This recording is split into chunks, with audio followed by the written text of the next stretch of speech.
Fantasy basketball. Moving on to the forwards, like we did guards last week. We're going to do the same thing. I'll start off.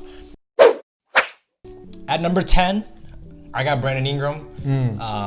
Showed how good he can be last year. I think he'll be even better. Obviously, I do think he has a lot more potential than some of the guys in front of him, but the only reason I chose him at 10 is because I would rather go with the 9 guys in front of him. But he should have a superb season this year. So he could be a great bargain pick, especially. I see. All right, cool. At my number 10, I have Chris Middleton. He's extremely consistent. Was an all-star. I think he fits so well in that Bucks scheme with Giannis taking over, driving it in, whatever. Middleton is the kind of that guy that could do everything else. He's very reliable on that team. With Drew there, I think it only helps him because Drew is kind of like a drive-in kind of guy too. So Middleton's looking great. So yeah, good pick. Always a consistent player. At number 9, I got the big man John Collins. For people that don't know, in category leagues at least, he was top 10. He could still be like that this year. The only reason I dropped him a little back is because obviously they got signings of Gallinari. They have Capella now for the full season, and they have Bog and Onyeka. Yes. So there's a lot of competition, but Collins is still, in my opinion, their second best player behind Trey. So he should have a really good season this year. For my number 9 pick, I have John Collins. Same reasons why he was phenomenal. Yeah, phenomenal. Like, honestly, he's great. But it's just that situation right now over there in Atlanta. It's just a lot of big men. And I don't know what they're doing with this. Honestly, if John Collins moved before the season started, I think his fantasy value shoots up like crazy. But they'd be stupid to move him, though. Yeah. But John Collins, great. Okay. At number 8, and people might be a little shocked, but it's Jayson Tatum. People project him to be a top 10 player this year. I don't, clearly. And Gordon is leaving, but again, I've said it before, I don't think that affects him that much. I mean, he was already playing extremely well. I don't know how much better he'll get. He'll still play at a high level, but I personally like the players in front of him way better than him. And I think for the value that a lot of people project him to be, I don't think you'll get as much as these other guys. All right, okay. And my number 8 is a guy that I really love. It's Jimmy Butler. He great fantasy all around stats. Great steals, little turnovers. The only thing that's a slight to him is that he doesn't shoot the 3 ball. And that's why he's a little bit lower on my list. But other than that, I think he's a great fantasy player. Good pick, because my number 7 is actually Jimmy Butler. Same thing you were saying. For a guy who scores a lot of points, his field goal is extremely well. And he steals the ball, he blocks, he does everything really extremely well with the exception of threes. He doesn't even turn the ball over that much either. So exactly. All right. My 7th pick is Paul George. Paul George is a great fantasy player. His field goal percentage might hurt you a little bit, but his free throw is great. He hits like 3 threes per game, plus 20 points.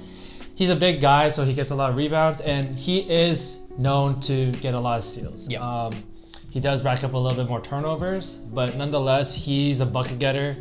The only thing is that he can be very streaky at times, and so his field goal percentage might hurt you, but nonetheless, he's still a top 10 player forward. So yeah. My voice just cracked.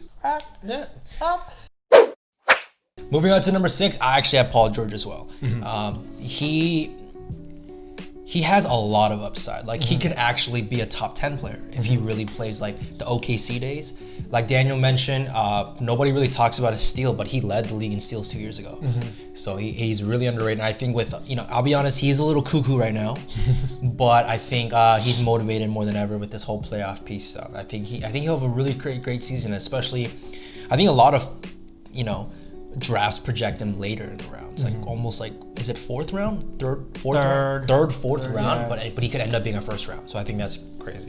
All right, my 6th pick is Jayson Tatum, and I didn't want to say this until I said this pick. The reason why I stacked it at Tatum, Paul George, Jimmy Butler is that if you take away the names and look at stats alone, just stats alone of what they've done, Tatum has the slightest of edge over Paul George, the slightest. He doesn't shoot to score as many threes, but just by one. But his field goal percentage is much higher than Paul George's. Their steal rate, I believe, Paul George averaged 1.8, while Tatum averaged 1.6. So not too far. It was very minimal, where it wasn't such a big change difference. But Tatum, he is projected very high in fantasy, though. I believe first round. I don't know if he's worth that value, but if you have him, he won't let you down in terms of consistency, at least. Yep. I just don't know about his value right now in fantasy. But yeah. Good pick.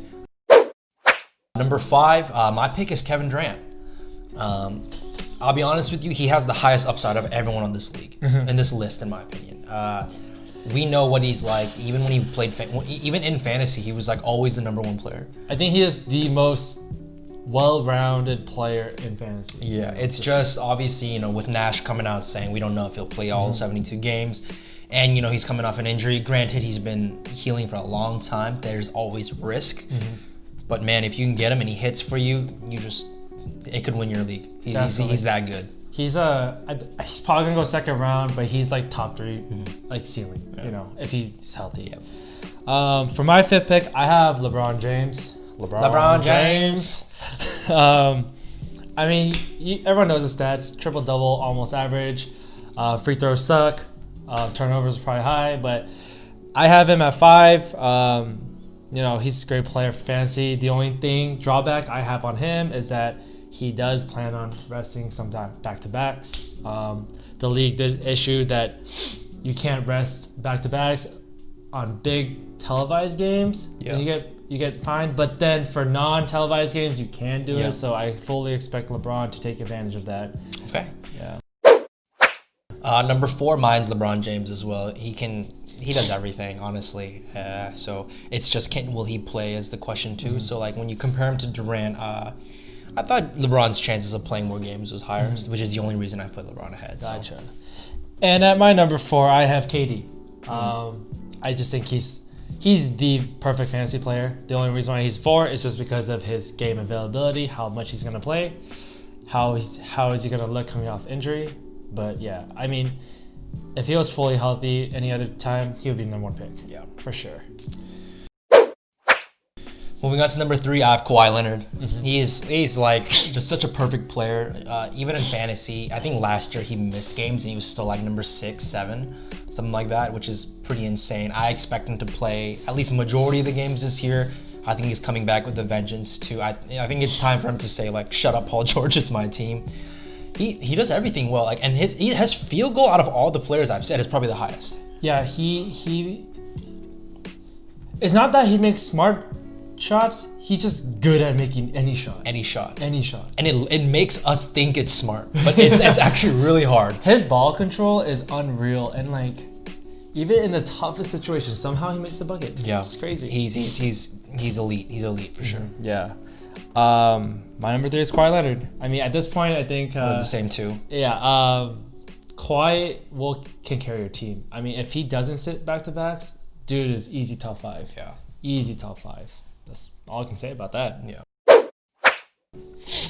At number 2, I got Giannis. We know how good he is. He does everything too, but at another level. He could have another MVP season, but I'll be honest, I think he will take a step back, not because he can't, but he doesn't need to. Obviously with Drew, and they got a ton better players people are sleeping on, like DJ Augustine, they got Torrey Craig, a lot of good backup players, so I think he doesn't have to do as much, but still, his field goal is crazy too, his rebounding, his free throw can get better, and he doesn't shoot many threes, which limits him, but he's elite too. Yeah, I agree. I got Giannis at 2. It was a toss-up between him and my number 1, which is very obvious who it's going to be. But it's just the fact that he has so much potential and he's just so involved. Yeah. He could easily get triple-double too if he wanted to. Yeah. The only setback is, free throws, turnovers. But other than that, he will lead and he'll do everything else. Yep. And at number 1, it's Anthony Davis for both of us. I mean, he is the easiest 28-10 guy I've ever seen in my life. 28-10. Like, if he wants to, he can get 25-10 by the half. And I'm just like, But the weird thing is, you don't notice that he has it. He's so good. He's so good. And not only that, he shoots threes, he blocks, he steals, he can assist, rebound, great field goal, and he's a good free throw shooter, which, funny enough, is rare. Yeah, the thing about Anthony Davis is you have to think about team situation with LeBron on that team as well. Playing point guard, the size LeBron is, LeBron normally has a big man guarding him, you know? And that usually leaves AD with another big man who isn't their primary defender. Yeah. And AD could play anybody. Yeah. He could post anybody. He could fade anybody. He could jump shot anybody. Like, I think people almost forgot before the season how good he was. yeah, He's almost a top. He could arguably be a top 3 player in the world. He's that good. Yeah. Arguably, obviously, but he's